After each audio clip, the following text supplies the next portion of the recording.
नमस्कार, आप सभी का स्वागत है तिवारी एकेडमी में। कैसे हैं आप? मुझे उम्मीद है कि बहुत स्वस्थ होंगे, मस्त होंगे, बेहतरीन होंगे, फर्स्ट क्लास होंगे और जहाँ भी होंगे वहाँ पे खूब सारे मज़े कर रहे होंगे। अच्छा, मुझे एक बात बताइए, मैं आपके सामने एक वाक्य पढ़ रहा हूँ, ठीक है? और आप ध्यान से सुनिएगा और मुझे बताइएगा इसका अर्थ क्या है, ठीक? मैं पढ़ रहा हूँ, ठहरना या विश्राम करना बोलते समय बोलने वाले को अपनी बात को स्पष्ट करने के लिए बीच बीच में कुछ स्थानों पर रुकना पड़ता है। लिखते समय उन रुकने वाले स्थानों को प्रकट करने के लिए कुछ विशेष चिन्ह लगाने पड़ते हैं, उन्हें चिन्हों को वे। तो अब देखिए, मैंने जो अभी आपके सामने पढ़ा आपको बिल्कुल समझ में नहीं आया होगा क्योंकि मैं गलत जगहों पर रुका। अब अगर मैं सही जगह पर रुकूं तो शायद आपको ये समझ में आ जाए। विराम का अर्थ है रुकना, ठहरना या विश्राम करना। बोलते समय बोलने वाले को अपनी बात को स्पष्ट करने के लिए बीच बीच में कुछ स्थानों पर रुकना पड़ता है। देखिए, आपको कितने अच्छे से समझ में आया। तो देखिए, जब भी हम किसी से बात करते हैं, उसको कुछ बताते हैं, कोई जानकारी देते हैं या हम किसी की बात सुनते हैं, तो बोलने वाले का बहुत ज़रूरी है जगह जगह पर रुकना, अर्थ को स्पष्ट करने के लिए। अगर वह सही जगह पर नहीं रुकेगा, बिना सांस लिए बस बोलते ही चला जाएगा, बिना ये जाने कहाँ रुकना है कहाँ नहीं रुकना है, तो अर्थ का अनर्थ हो जाएगा, समझ में ही नहीं आएगा। इसलिए रुकना बहुत ज़रूरी है। ठहरना कहाँ है ये पता होना चाहिए, भाषा में भी और व्यवहार में भी। अब देखिए, क्या है ना कि हम जब बोलते हैं तब तो रुक जाते हैं, लेकिन अगर यही बात हमें लिख के बतानी हो कि कहाँ पे रुकना है और कहाँ पे नहीं, तो हमें रुकने के लिए कुछ संकेत चिन्हों का प्रयोग करना पड़ता है। बस उन्हीं चिन्हों को हम विराम चिन्ह कहते हैं। आज बात करेंगे कक्षा 7 के लिए हिंदी व्याकरण के अध्याय 27 की, जिसका शीर्षक है विराम चिन्ह यानी पंक्चुएशन। तो चलिए शुरू करते हैं, फिर देरी नहीं करते। और सबसे पहले स्क्रीन में आपके सामने लिखा है विराम चिन्ह। इसके बारे में लिखा है क्या कि विराम का अर्थ है रुकना, ठहरना या विश्राम करना। बोलते समय बोलने वाले को अपनी बात को स्पष्ट करने के लिए बीच बीच में कुछ स्थानों पर रुकना पड़ता है। लिखते समय उन रुकने वाले स्थानों को प्रकट करने के लिए कुछ विशेष चिन्ह लगाने पड़ते हैं और उन्हीं चिन्हों को विराम चिन्ह कहते हैं। ठीक है, तो आपको ये पढ़कर, मेरा मतलब है मैंने पढ़ा, आपने सुना, तो ये सुनकर आपको और देखकर ये समझ में आया होगा कि विराम चिन्ह क्या है। विराम का अर्थ ठहरना होता है, रुकना होता है, विश्राम करना होता है। और जहाँ पे भी हमें रुकना हो, लिखित जब हम कोई बात करते हैं तो वहाँ पे रुकने के लिए जिन चिन्हों का प्रयोग करते हैं उनको विराम चिन्ह कहते हैं। ठीक है, अब देखिए, कई बार ऐसा होता है कि हमें थोड़ा ज़्यादा रुकना पड़ता है, कई बार कम रुकना पड़ता है, कई बार कम और ज़्यादा के बीच में रुकना पड़ता है। बात खत्म हो जाती है तो पूर्ण विराम लग जाता है, इस तरह से। तो देखिए, अलग अलग विराम चिन्ह होते हैं, ध्यान दीजिएगा। हिंदी भाषा में प्रयुक्त होने वाले विराम चिन्हों की अब हम बात करेंगे। सबसे पहले हमारे सामने है क में पूर्ण विराम। अलग रंग से करता हूँ इसको, पूर्ण विराम। अब क्या लिखा है इसके बारे में हमारे सामने कि इसका प्रयोग वाक्य के अंत में होता है, एकदम अंत में। यह चिन्ह अन्य किसी भी विराम चिन्ह से अधिक प्रयुक्त होता है। इस विराम चिन्ह के बाद सबसे अधिक देर तक रुका जाता है, पूर्ण विराम के बाद। जैसे हमारी वार्षिक परीक्षा मार्च में होगी। देखिए, ये बात पूरी स्पष्ट हो गई यहाँ पे, तो अंत में इसे लगा दिया गया, इसलिए इसे यहाँ पे कहा गया है पूर्ण विराम। अब इस संबंध में इसके बाद में शायद कुछ नहीं है, यहाँ पे पूरा अर्थ समझ में आ गया। ठीक है, एक होता है अपूर्ण विराम। अपूर्ण विराम क्या होगा? इसका विपरीत होगा ना। यदि पढ़ते समय किसी स्थान पर अर्ध विराम की अपेक्षा अधिक समय तक रुकना पड़े तो अपूर्ण विराम का प्रयोग यहाँ पे किया जाएगा। जैसे निम्नलिखित शब्दों के अर्थ लिखो। अब यहाँ पे ये जो चिन्ह है ये है दो बिंदु, यानी ये अपूर्ण विराम को यहाँ पे व्यक्त कर रहे हैं। इसके बाद में अगला है अल्प विराम। अल्प विराम यानी ये छोटा सा कॉमा। अल्प का अर्थ ही होता है क्या? थोड़ा, यानी कम।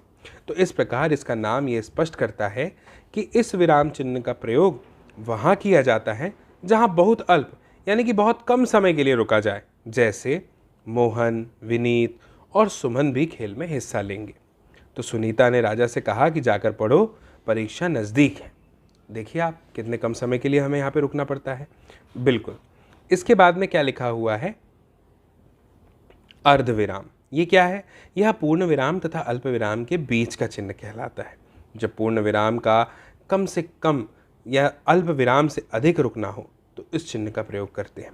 इसका प्रयोग इन स्थितियों में होगा जैसे दो या दो से अधिक स्वतंत्र उपवाक्य जिनका एक दूसरे से लेना देना नहीं है, में जब कोई योजक नहीं है तब कैसे होगा? जैसे पाकिस्तान ने भारत पर आक्रमण कर दिया, सभी फौजियों की छुट्टियां रद्द की गई। और यदि उपवाक्य पहले से ही अल्प विराम में हो तब उसे अलग करने के लिए इसका प्रयोग होगा। जैसे मामा और उनका परिवार भी दिल्ली आया था, अब उन्हें लंदन जाना है। इस तरह से आप समझ गए ना? बिल्कुल समझ गए होंगे, बड़ी सरलता से लिखा हुआ है यहाँ पे। फिर है उद्धरण चिन्ह। अब ये क्या होते हैं, थोड़ा ध्यान दीजिएगा। उद्धरण चिन्ह ना दो प्रकार के होते हैं, एक होता है इकहरा और एक होता है क्या, दोहरा।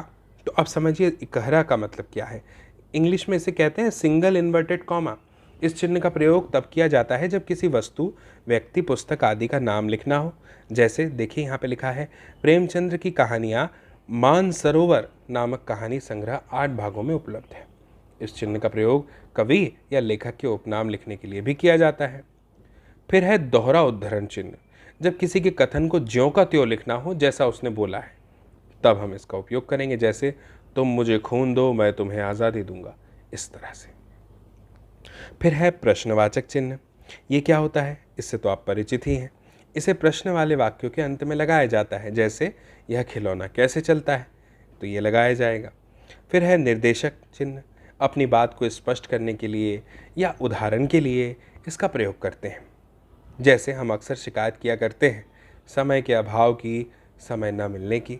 इस तरह से हमारे देश को आज अनेक समस्याओं का सामना करना पड़ रहा है, बेरोजगारी, जनसंख्या की बढ़ोतरी आदि। फिर है योजक। पुनरुक्त शब्दों या समस्त पदों को जोड़ने के लिए इसका प्रयोग करते हैं। पुनरुक्त शब्दों या समस्त पदों को जोड़ने के लिए, जैसे सोनम का रियाज करने के लिए रिया ने रात दिन एक कर दिया, इस तरह से। फिर आते हैं कोष्टक। इनका प्रयोग तो हम जानते ही हैं, परिचित है ना इससे। इसका प्रयोग क्या होता है ना, इन निम्नलिखित रूपों में किया जाता है। सबसे पहला, किसी कथन को स्पष्ट करने के लिए या कठिन शब्दों का अर्थ बताने के लिए। जैसे श्री राम की चरण धूलि से अहिल्या। अब अहिल्या कौन है ये बताना है, तो कोष्टक लगा के बता दिया, गौतम की पत्नी का उद्धार हुआ। फिर है जैसे नाटक में अभिनय प्रदर्शन होता है ना, तो वहाँ पे भी जैसे राहुल, अब राहुल कैसे, हंसते हुए बोल रहा है, तो इसलिए लिख दिया कोष्टक में हंसते हुए, छोड़ो यार बाकी का काम कल हो जाएगा, इस तरह से। गणित में तो आप जानते ही हैं कि तीनों प्रकार के कोष्टक चिन्हों का प्रयोग होता है ना? ठीक है। फिर है लाघव चिन्ह। अब ये लाघव चिन्ह क्या है, देखिए यहाँ पर ना हमें पूरा शब्द नहीं लिखना होता, संक्षिप्त रूप में लिखेंगे और इसका प्रयोग कर देंगे। जैसे देखिए लिखा है पंडित, यहाँ पे लाघव चिन्ह लगा दिया, पंडित नेहरू देश के प्रथम प्रधानमंत्री थे, इस तरह से। फिर है ये नीचे वाला, हंसपद कहते हैं इसे लिखते हुए यदि कुछ छूट जाए तो चिन्ह का प्रयोग किया जाता है। जैसे आज सातवीं कक्षा के सभी छात्र नाटक देखने जाएंगे, तो यहाँ पे कुछ इस तरह से लगाया जाता है, ऐसा। ठीक है। अब इसके बाद में अगला क्या है, विस्मयादि बोधक, यानी विस्मय प्रकट करते समय हमें ये चिन्ह लगाना होता है। इससे स्पष्ट हो जाता है कि बात विस्मय की यानी आश्चर्य की है। भय, हर्ष, शोक, विस्मय आदि भाव को प्रकट करने वाले शब्दों के अंत में इसका प्रयोग होता है। जैसे अरे तुम जा रहे हो, आहा आज तो हम पिकनिक जाएंगे, इस तरह से। फिर है विवरण चिन्ह। वाक्यांशों के विषय में कुछ सूचना, निर्देश आदि देने के लिए विवरण चिन्ह का प्रयोग किया जाता है। जैसे क्रिया के दो भेद हैं, अकर्मक क्रिया और सकर्मक क्रिया, तो आपने देखा इसका प्रयोग किया गया। अब कुछ बातों को हमें ध्यान में रखना है। पहली बात कि रुकने व हाव भाव की प्रक्रिया को स्पष्ट करने के लिए व्याकरण में जिन चिन्हों का प्रयोग किया जाता है उन्हें विराम चिन्ह कहते हैं।